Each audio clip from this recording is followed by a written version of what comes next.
tous! La chronique du jour sera caustique et sarcastique. Vous connaissez la destination? Aujourd'hui, Déconfinons Soi dédie sa chronique aux Parisiens. Mais connaît-on vraiment le Parisien?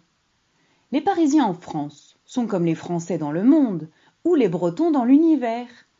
Ils ont tous une solide réputation. Avec son mépris légendaire envers la province, le profil du Parisien est aussi généreux que son dédain envers les banlieusards. Bienvenue dans le monde des clichés et des généralités.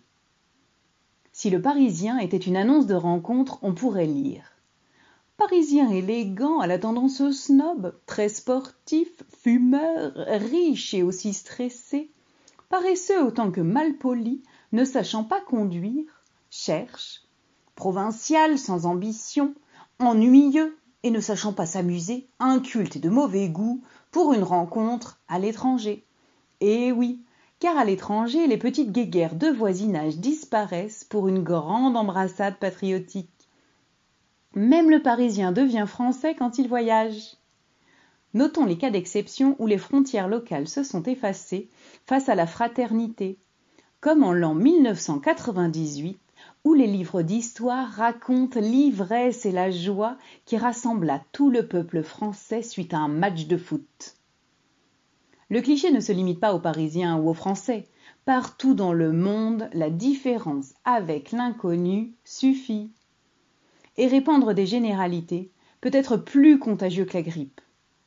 Ne serait-il pas bienvenu de dire bonjour à son voisin, d'accepter que nous sommes tous différents, s'accepter même sans étiquette?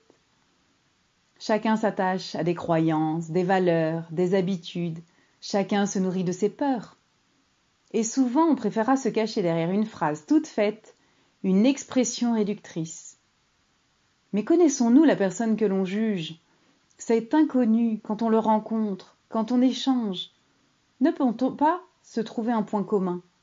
A-t-on essayé de se mettre à la place de l'autre avec toute son histoire, son vécu? Nombreuses sont les expressions employées qui ne sont pas bienveillantes envers autrui. Et notre jugement ne se limite pas aux différences locales, mais aussi de culture, de philosophie, sociale, de religion, de coutume. Et n'oublions pas que ce qui peut être apprécié dans une contrée peut être aussi considéré comme illégal dans une autre. Voici 3 exemples. La mimolette est interdite aux États-Unis, comme le lait cru, et je ne parle pas du foie gras. Le gouvernement malais a interdit les vêtements jaunes, couleur d'un groupe d'opposition, et en Iran, il est interdit d'acheter des magazines féminins. Que se passerait-il si nous prenions avantage de nos différences, si nous apprenions à découvrir l'autre?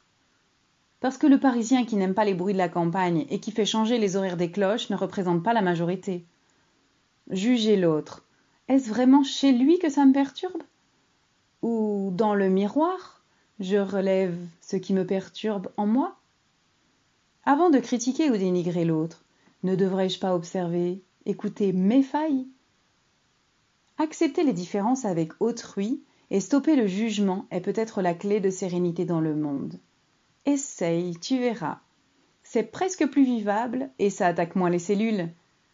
Et si tu veux quand même être chauvin, voici quelques brides de culture générale pour tes prochains dîners.